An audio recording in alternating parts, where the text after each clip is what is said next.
नमस्कार श्रोते मित्र हो. कथारस सादर करत आहे ज्येष्ठ साहित्यिक रामचंद्र सडेकर लिखित कादंबरी हुंदका.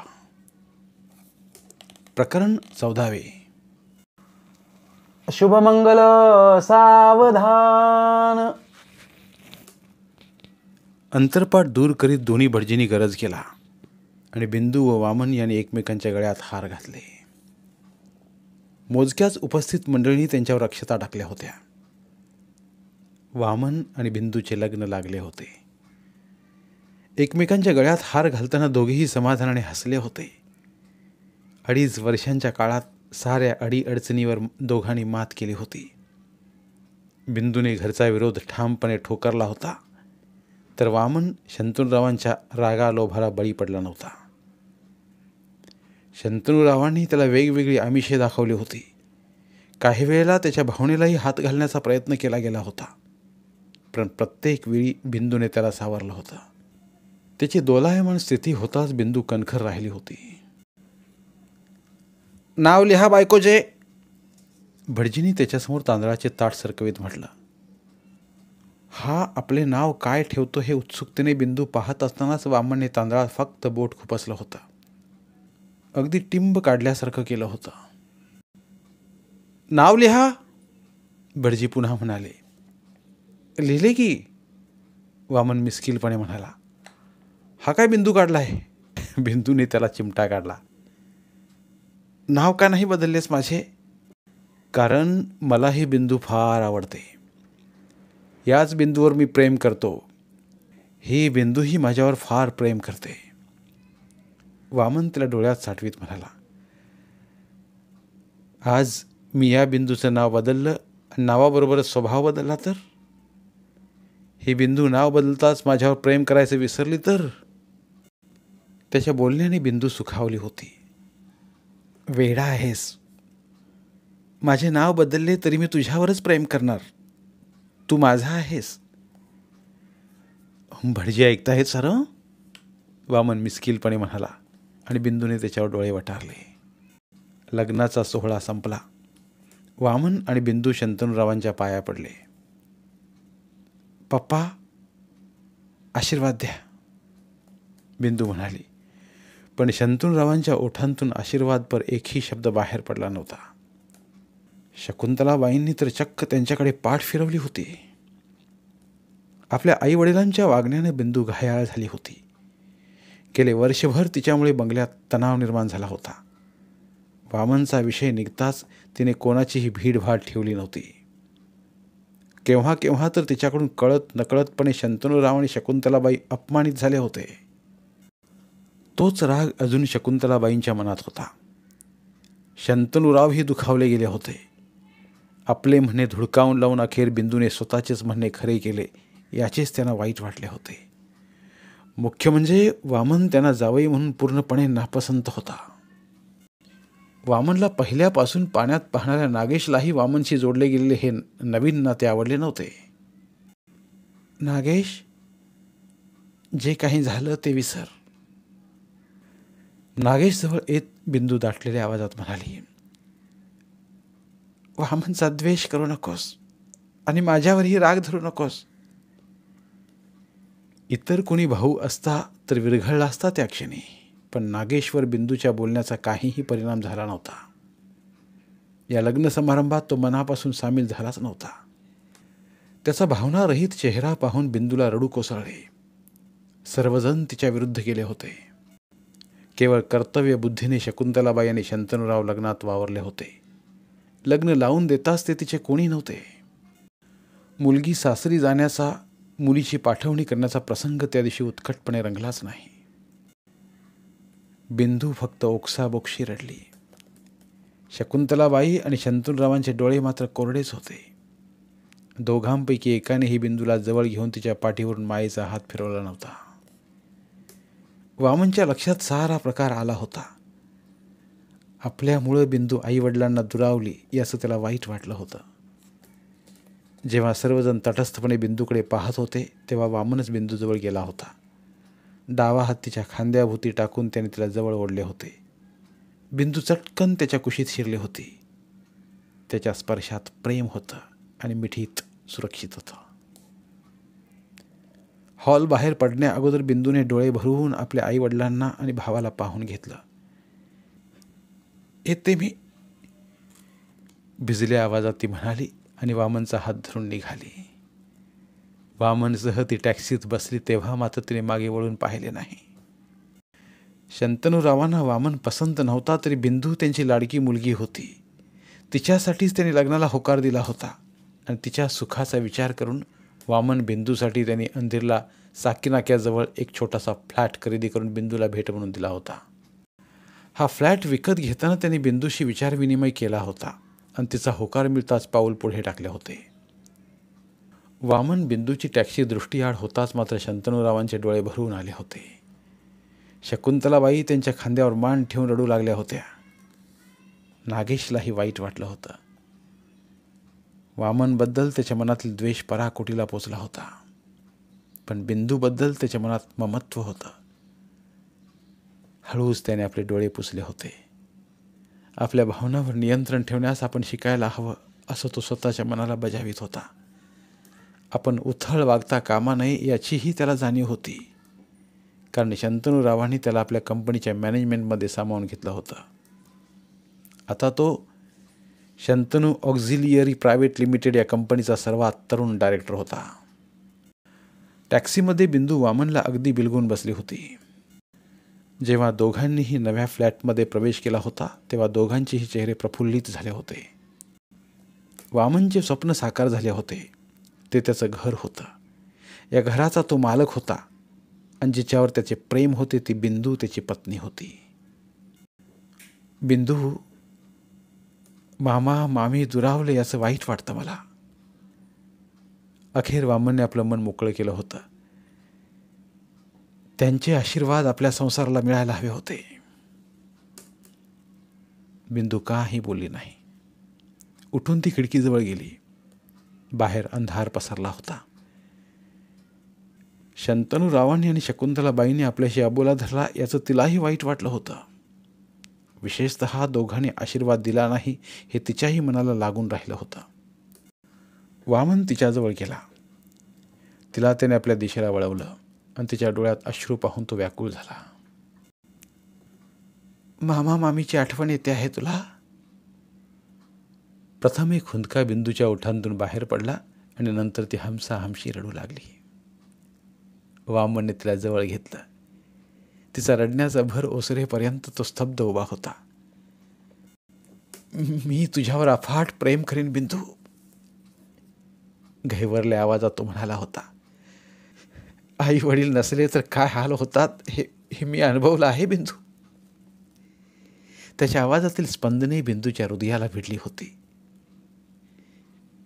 मामा मामीची आठवण मी तुला होऊ देणार नाही. त्यांच्या वाट्याचे प्रेम ही मी करीन.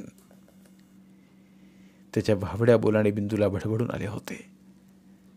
आवेगाने तिने त्याला गच्च मिठी मारली होती. त्या भारलेल्या अवस्थेतच दोघेही एकमेकांच्या मिठीत खूप वेळ उभे राहिले होते. लोकल मध्येच थांबली आणि गर्दीत उभा असलेला वामन सरफडला. या लोकल्स केव्हाही आणि कुठेही मनाला येईल तितका वेळ थांबतात, म्हणून मनातल्या मनात रेल्वेला शिव्यांची लाखोली वाहिली त्यानं. घरी लवकर जावे म्हणून तो ऑफिसातून लवकर निघाला होता, तर रेल्वेने हा मध्येच घातलेला कोलदांडा. लोकलच्या दरवाजात उभे असणाऱ्यांचे आणि खिडकीतून बाहेर डोकावून गाडी कशासाठी थांबली असावी त्याचा तर्क इतरांना सांगणाऱ्यांचे चेहरे निहाळू लागला होता तो. त्यांच्या चेहऱ्यावरूनच वामन गाडी कधी चालू होईल याचा अंदाज बांधू लागला होता. जेव्हा तो विसावात राहत होता तेव्हा बंगल्यात लवकर परतण्याची ओढ नव्हती त्याला. पूर्ण थकून जाईपर्यंत तो कस्टमर्सना भेटत होता. आपल्या मालाची विक्री करण्यासाठी वेगवेगळ्या कंपन्यांना भेट देत होता. परंतु हल्ली जसजसा घड्याळाचा काटा पुढे सरकत होता तसतसा तो बेचैन होत होता. घरी परतण्याची ओढ लागत होती त्याला. बिंदू आपल्या वाटेकडे डोळे लावून बसले असेल या जाणीवेने त्याचे कामात लक्ष लागत नव्हते. आपण येताच लोभसवाण्या स्मित हास्याने आपले स्वागत करणारे बिंदूची आठवण प्रतिक्षणी त्याला येत होती आणि मग तो आवश्यक तेवढ्याच ठिकाणी भेट देऊन घरी धाव घेत होता. आपण कंपनीशी प्रतारणा करतो आहोत हे त्याला कळत होतं, पण त्याचा नाईलाज होत होता. आज तर बिंदूचा वाढदिवस होता म्हणूनच त्याला लवकर घरी परतायचं होतं. पण रेल्वेचा घोळ अजून निस्तरला गेला नव्हता. अंधेरीला पोहताच तो घाईघाईने आपल्या इमारतीत शिरला होता. बिंदूने दरवाजा उघडेपर्यंत त्याने फ्लॅटच्या बेलवरील बोट काढले नव्हते. वामनच्या शेजारीच फर्नांडिस राहत होते. वामनची चाहू लागताच सौ फर्नांडिस बाहेर आल्या होत्या. वामनने बेलवरील बोट तसेच ठेवलेले पाहून खुदूखुदू हसल्या. बापट, तुम्ही फारच उतावळे बुवा, फर्नांडिस म्हणाल्या. तिच्या बोलण्याने वामन ओशाळला. हळूच त्याने बेलवरील बोट काढलं. वाईफला भेटायला, तेही स्वतःच्या, इतके उत्सुक तुम्ही? तिच्या मिस्किल बोलण्याने वामन लाजला. पुन्हा हळूच त्याने बेल दाबली. त्या क्षणी मात्र बिंदूने चटकन दरवाजा उघडला होता. दरवाजा उघडताच किंचित रोषानं ती म्हणाली, दरवाजा उघडेपर्यंत धीर धरायला काय होतं तुला? मी तेच सांगत होते त्यांना, सौ फर्नांडिस मध्येच बोलल्या आणि तिची उपस्थिती जाणवताच बिंदू दचकली. घाईघाईने तिने वामनसाठी पूर्ण दरवाजा उघडला. पण फर्नांडिस इतक्या लवकर दोघांना सोडण्यास तयार नव्हती. मिसेस बापट, तुम्ही लकी आहात हां. तुम्हारा हस्बंड तुम्हाला देखने के लिए इतका बेचैन असतो की तुम्ही दरवाजा ओपन करेपर्यंत बेल प्रेस करीत राहतो तो. नाहीतर मेरा हस्बंड एक ही बार बेल प्रेस करता है और बाहेर वेट करेगा. तिच्या बोलण्याचे बिंदूला हसू आले होते. वामन आत शिरताच ती दरवाजा बंद करू लागताच सौ फर्नांडिस पुन्हा बोलल्या होत्या, have a good time Mrs Bapat. चोंबडी मेली. दरवाजा बंद करून बिंदू पुटपुटली. वामन हसला. त्याच्या अंगावरून स्वयंपाकघराकडे जाणाऱ्या बिंदूला चटकन त्याने आपल्याजवळ ओढले होते. हाकायचा आवडपणा, बिंदू कृत्रिम रागाने म्हणाली. ती फर्नांडिस काय म्हणाली ऐकलं ना? Have a good time. पुरे. तुझ्या गुड टाईमला काळ वेळ आहे की नाही? बोलता बोलता तीही त्याच्या मिठीत शिरली होती. त्याने जवळ घेताच तिला बरं वाटलं होतं. दिवसभर एकटीने भूतासारखे वावरावे लागत होतं तिला. सारखी घड्याळाकडे पाहत वामनला येण्यास इतका वेळ राहिला याचाच हिशेब करीत राहायची ती. प्रत्यक्षात वामन येताच तिची कळी खुलली होती. तू ताजातवाना होऊन ये, मी चहा करते. वामनने हातपाय धुवून कपडे बदलले तरी बिंदू स्टोव पेटवत होती. तिला स्टोवशी झटापट करताना पाहून वामनला तिची दया आली. 20व्या बंगल्यात इकडची काडी तिकडे न करणाऱ्या बिंदूची कामे करताना तारांबळ उडत होती. स्वयंपाक करताना ती अक्षरशः रडकुंडीला येत होती. बाजूला हो, मी स्टोव पेटवतो, वामन तिच्या जवळ येत म्हणाला. गॅस येणार तरी कधी आपल्याकडे? वामनच्या ताब्यात स्टोव देत बिंदू म्हणाली. वामन हसला. गॅस येण्याच्या वेळी येईल, तो म्हणाला. तू कपडे बदलून तयार राहा. आपण फिरायला बाहेर जाऊया. तू तयार होईपर्यंत मी चहा करून ठेवतो, जा. फिरायला जाण्याची गोष्ट निघताच बिंदूची कळी खुलली. तत्परतेने ती स्वयंपाकघरातून बाहेर गेली होती. जेव्हा ती आरशात पाहून तयार होत होती तेव्हाच वामन चहाचा ट्रे घेऊन बेडरूममध्ये शिरला होता. वामन ट्रेमधील खाद्यपदार्थ डिशमध्ये मांडत असताना बिंदू ते आरशातून पाहत होती. पाहता पाहता तिचे डोळे विस्पारले गेले होते. सामोसे, कचोरी, छोटे छोटे केक्स. वामन, इतका खर्च? वामन उठून तिच्याजवळ गेला. हळुवार हाताने त्याने तिला जवळ घेतलं आणि तिच्या डोळ्यांतील आपली प्रतिमा पाहत म्हणाला तो, बिंदू, हॅपी बर्थडे. वामन, बिंदूचा गळा दाटून आला. हलके तिचे मस्तक त्याच्या छातीवर विसावले. आज सकाळी तू मला विश केलं नाहीस. मला वाटलं तू विसरला असशील, मग मीही आठवण केली नाही तुला. मी कसा विसरेन तुझा वाढदिवस? तिची हनुवटी वर उचली तिच्याकडे एकटक पाहत वामन म्हणाला, माझ्या ऐपतीप्रमाणे मी तो साजरा करणार आहे बिंदू. मामा मामी तुझा वाढदिवस साजरा करत होते त्याची सर कदाचित येणार नाही, पण पुढचे काही बिंदूला ऐकू आलं नव्हतं. हुंदके देतच वामनला ती बिलगली होती.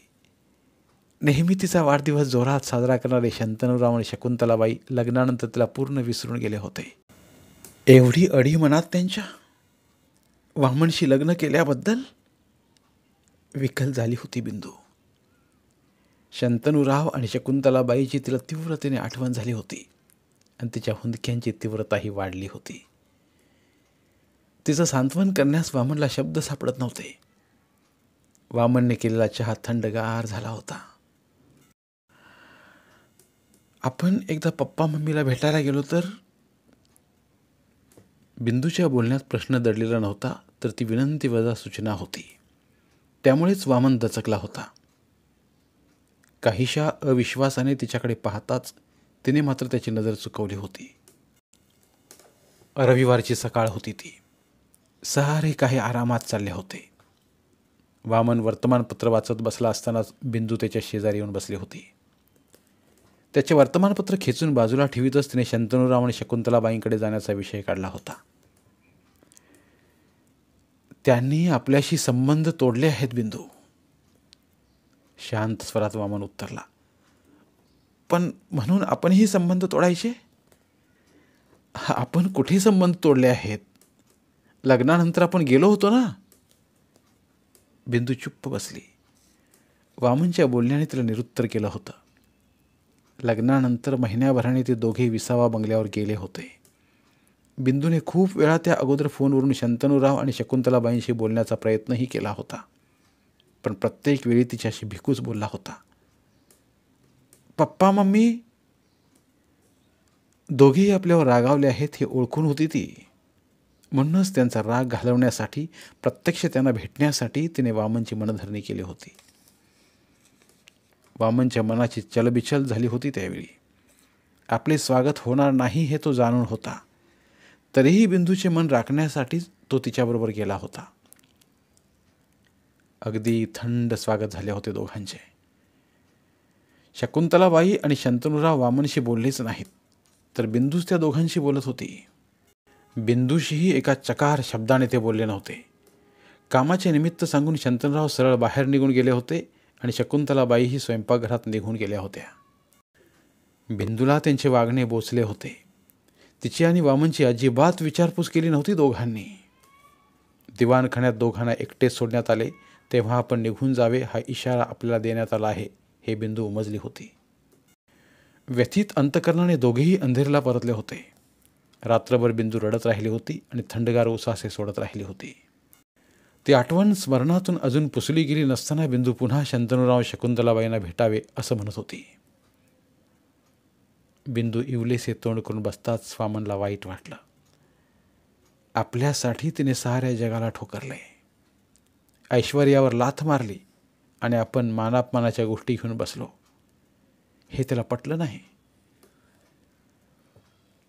आपण संध्याकाळी जाऊ मामा मामींकडे,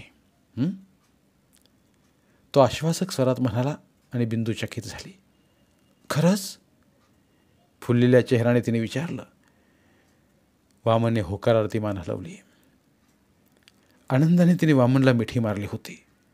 आपले मस्तक त्याच्या छातीवर घुसळीत ती म्हणाली, वामन तू फार चांगला आहेस. बोलता बोलता अचानक ती गंभीर झाली. परिस्थितीची जाणीव होताच तिचा आनंद विरसला होता.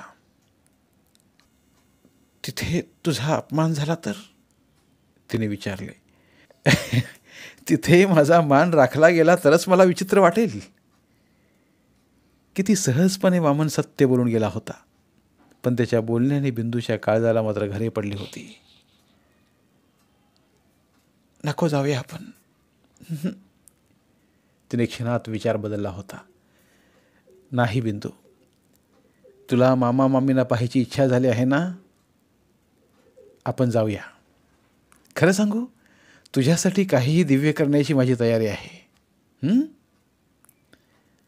आपल्या हाताच्या ओंजळीत त्याचा चेहरा पकडून त्याच्याकडे अनिमिष नजरेने पाहत असतानाच बिंदूच्या डोळ्यांत अश्रूंनी गर्दी केली होती. किती किती प्रेम करतो हा आपल्यावर. आपल्यासाठी सारे अपमान निमूटपणे सोसले त्याने. आपल्याला सुखात ठेवण्यासाठी सदैव धडपडतो. माझा वामन. बिंदूला उचमळून आले अगदी. आवेगाने तिने वामनचे पटापट मुखे घेतले. त्या वर्षावाने वामन गुदमरला. त्या सुखाने बेभान झाला तो. बिंदूभोवती त्याचे हात नकळत लपेटले गेले होते. रात्रीच्या शृंगाराच्या सुखद आठवणी अजून शरीरावर शहारा उमटवीत असतानाच त्या खोलीत सकाळीच पुन्हा एकदा शृंगार रंगला होता. धन्यवाद. उर्वरित कादंबरी पुढील भागात. धन्यवाद. प्रिय श्रोते मित्र हो, आपल्यासाठी एक आवाहन. आमच्या चॅनलच्या प्लेलिस्ट विभागात तुमच्यासाठी शेकडो कादंबऱ्यांचे ऑडिओ बुक्स उपलब्ध आहेत. तिथे प्रत्येक कादंबरीचे सर्व भाग एकत्रित मिळतील. त्यामुळे सध्या सुरू असलेल्या क्रमशः कादंबरीच्या पुढील भागासाठी वाट पाहण्याची गरज नाही. तुमच्या वेळेनुसार तुम्ही संपूर्ण कादंबरी सलगपणे ऐकू शकतात आणि साहित्याचा आस्वाद घेऊ शकता. कृपया आमच्या चॅनलच्या होमपेजवर जाऊन प्लेलिस्ट चेक करा आणि तुमची आवडती कादंबरी निवडा. धन्यवाद.